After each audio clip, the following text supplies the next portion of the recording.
Muy buenas noches o buenas tardes o buenos días, dependiendo de la hora en que vean este video. El motivo de este video es presentar mi proyecto integrador de módulo 8 de Preferencia SEP, Ser Social y Sociedad, en el cual abordaremos un tema relacionado con los derechos humanos y la diversidad cultural. Mi nombre, Marco Antonio Ríos Toledo. Ok, para contextualizar un poco de lo que se va a tratar este video. Se trata de la violencia que sufren las personas con algún tipo de discapacidad, ya sea violencia sexual, violencia intrafamiliar o violencia en cualquiera de sus tipos. ¿Ok? Entonces, analizaremos o estudiaremos la metodología que se utilizó para esta investigación, aspectos generales como definiciones, conceptos y todo ese tipo de cosas que iremos desarrollando conforme vaya avanzando este video. Entonces, sin más por el momento, prepárense porque pues, va a ser un video muy interesante. Bueno, el objeto de nuestro estudio, como ya lo dijimos, es la violencia contra las personas con discapacidad. Para ello, les voy a leer una pequeña introducción sobre este tema. Dice, para contextualizar un poco, voy a presentar tres casos que cabe aclarar son de amigos, vecinos o personas cercanas a mi entorno, que servirán para que las personas que escuchen este informe tomen conciencia de la gravedad del problema que estamos tratando. El primero habla sobre una joven con parálisis cerebral de 15 años quien murió a causa del abandono de su familia. El segundo, de el abuso que sufrió un niño, perdón, ahora joven, por parte de su grupo de compañeros de primaria regular, teniendo él una discapacidad motriz y por último una familia con discapacidad intelectual que padecía maltratos y sufrían explotación sexual y trabajos forzados por parte de su agresor. Nuestro primer caso anónimo. Una adolescente de 15 años abandonada por su familia en condiciones infrahumanas. La joven padecía una severa parálisis cerebral que le impedía comunicarse y atender sus necesidades básicas. Y esta adolescente simplemente fue abandonada. No la aseaban hasta cuando ya era muy necesario por su mayor, por las razones explicadas anteriormente. Era necesario que la joven usara pañales para adultos. Esta joven tenía que quedarse con el mismo pañal durante una semana hasta que alguien simplemente se compadecía de ella y la aseaba. Su nivel de abandono era tan grave que un día simplemente su cuerpo no aguantó más y murió de hambre. Evidentemente nadie fue castigado por esto porque en su momento se alegó que la joven tenía otras condiciones médicas que justificaron las causas de su muerte. Y aquí voy a citar un fragmento de lo que dicen las Naciones Unidas hacia este tipo de trato. Dice así, y cito, este, mm, nadie será sometido a torturas ni a penas o tratos crueles, infrahumanos o degradantes. Artículo 5, Naciones Unidas. Esto es lo que se dice. Um, en este caso se demuestra un delito en contra de la menor afectada en que ella pues sufrió consecuencias fatales. Caso 2, Marco. Este niño tendría en aquel entonces entre 11 y 12 años. Su discapacidad es parálisis cerebral y fue víctima de acoso escolar durante muchos meses hasta que un día llegó con la camisa rota a su casa, golpeado. Evidentemente sus padres tomaron la determinación de averiguar qué había sucedido y cuál fue la respuesta de la institución. Llamar la atención a los agresores, decir a los padres de la víctima. Disculpen ustedes, señores, pero como son tantos niños, a veces es complicado tenerlos vigilados y mandar a una trabajadora social a la casa del afectado para conocer más sobre lo ocurrido. Evidentemente, los padres, por seguridad del menor, tomaron la determinación de cambiarlo de escuela para no someterlo a ese tipo de maltrato. Y aquí voy a citar lo que dicen las Naciones Unidas sobre la educación. Toda persona tiene derecho a la educación. La educación debe ser gratuita, al menos en lo concerniente a la institución elemental y fundamental. La institución elemental será obligatoria. Artículo 26 de las Naciones Unidas. Nuestro último caso anónimo. Era una familia de 3 adultos entre los 60 y los 30 años, 4 menores entre los 8 y 17 años, con diversos tipos de discapacidad intelectual, a excepción del agresor y uno de los menores. El agresor obligaba a las víctimas a pedir limosna en las calles y si no lograban recabar cierta cantidad de dinero, los golpeaba, abusaba sexualmente de las mujeres.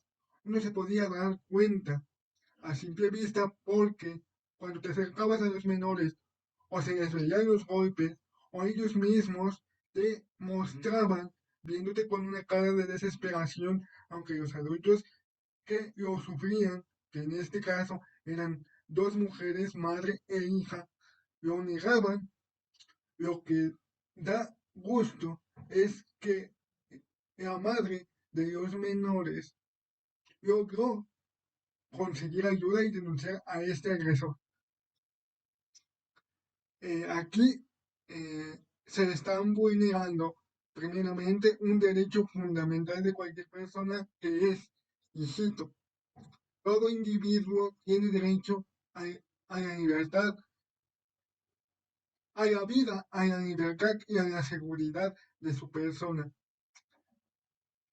Artículo, desconozco el número, no voy a mentir. Entonces, continuamos. Y aquí, evidentemente, que no se salvaguardaban estos derechos, sino que por el contrario, se vulneraban. Ahora nos vamos con el planteamiento del problema. Aquí les voy a dejar algunas estadísticas o una estadística que encontré en una de las fuentes, para que se den una idea de este grave problema.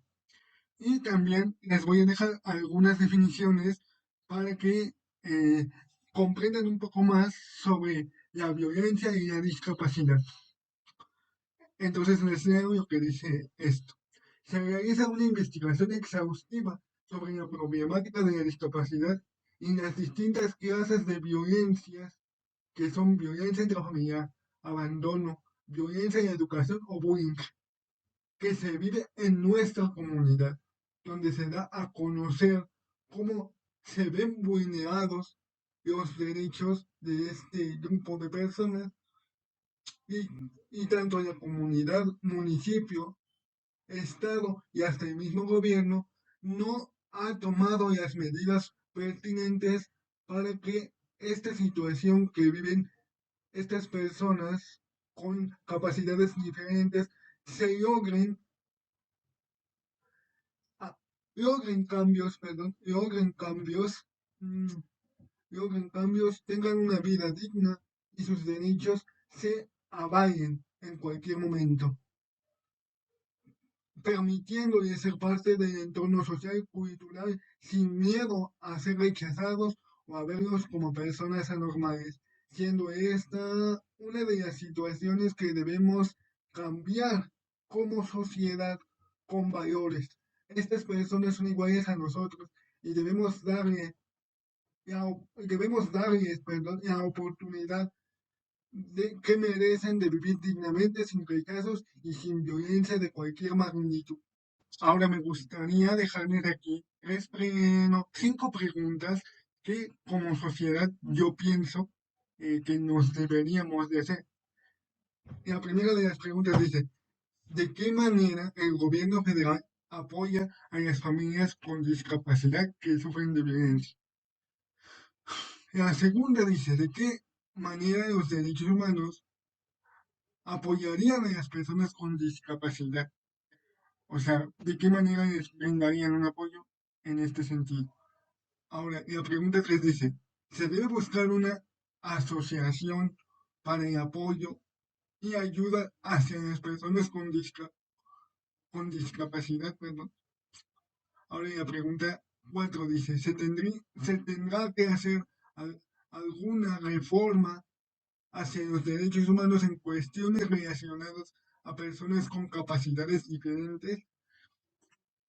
Y luego la pregunta 5 dice, se deben realizar campañas donde se concientiza a las comunidades y municipios sobre la violencia contra las personas con esta condición o con una condición de discapacidad. Ahora les leo el detonante para esta investigación. Y dice, el detonante para esta investigación se centra en dos ejes fundamentales. Dar voz a este grupo de la población, perdón, que es vulnerable porque muchas veces sus condiciones derivadas de sus diversas discapacidades, en las cuales no les permiten denunciar si son víctimas de maltrato o abandono, ya sea por su- sus propias familias o agresores externos, o bien cuando es denunciado no se le da la debida atención que requiere y tanto las víctimas como sus familias son obligadas a tomar medidas para salvaguardar y garantizar sus derechos humanos, ya sea en educación, trato digno o violencia intrafamiliar. De igual manera, dice aquí, porque creo que las personas con discapacidad no son solo inclusión. Aclaro, no estoy diciendo que no estoy diciendo que no sea un tema importante, pero a veces la sociedad se centra demasiado en un solo ámbito, cuando hay otras realidades que son igual de importantes de atender en cuestión de derechos humanos de este grupo de la población, como son el derecho a una educación de calidad laica, libre de maltrato, los derechos a un trato digno acorde a las condiciones de discapacidad que, que, tenga, que se tengan. Mm, por otro lado, hacer ver que este grupo de la población también puede ser víctima de violencia en la familia, que muchas veces se piensa que serían los primeros en salvaguardar los derechos humanos de sus familiares con algún tipo de discapacidad. En resumidas cuentas, este informe, este es un informe, perdón, con el objetivo de concientizar a la población sobre la importancia de atender esta grave situación. Marco teórico. Aquí en el marco teórico, les voy a poner la información y las fuentes que ocupé para cada uno de lo que se habla aquí y simplemente se los voy a explicar. Dice, en el marco teórico se usaron estas fuentes de información confiables porque son páginas que tienen contenido verificado y a su vez fueron de gran apoyo para poder ahondar en, en mi investigación referente a las personas con capacidades diferentes. La primera de nuestras fuentes dice, de esta fuente se retomaron diversos conceptos para entender los derechos que tienen las personas con una condición de discapacidad. Dice, la segunda fuente dice, esta fuente me sirvió, perdón, como referente para sustentar la tasa de incidencia que existe en este tipo de problemáticas sobre el abandono de las personas con discapacidad. Luego la siguiente dice, la número 3 dice, esta fuente me ayudó a tener más claridad de lo que acontece en el mundo de los discapacitados. La fuente número 4 dice, esta fuente me ayudó a conocer un poco más sobre las implicaciones sociales que tiene cualquier violencia hacia las personas con alguna condición de discapacidad. Ok, voy a exponer aquí la metodología, ya que todavía nos queda un poco de tiempo, espero. Este, dice, la metodología. La metodología que utilizaré es mixta porque se presentan casos de personas y o familias afectadas por el problema de la violencia contra las personas con algún tipo de discapacidad. Se consultó la tasa de incidencia de este tipo de violencia en los diferentes entornos que abarca esta investigación y se realizaron encuestas para conocer la incidencia de este tipo de maltrato en el espacio geográfico de esta investigación. Ya para concluir, les voy a dejar en la parte final de este video la población a la que se le hicieron las encuestas y la delimitación geográfica de esta investigación. ¿Ok? Este, como comentario final, simplemente me resta decir que fue un tema complicado, fue un tema difícil de tratar y fue un tema en el que me sorprendió. ¿Por qué me sorprendió? Porque eh, hay diversos tipos de violencia y hay infinidad de artículos que hablan sobre la violencia, infinidad de artículos que se refieren a eso, pero no saben el trabajo que me costó encontrar artículos que hablen sobre la violencia contra las personas con discapacidad, que digo, es consecuencia, o bueno, yo quiero pensar eso, es consecuencia em, del abandono en que tenemos como sociedad a este grupo de la población. Entonces ese es mi comentario final y muchas gracias por ver este video.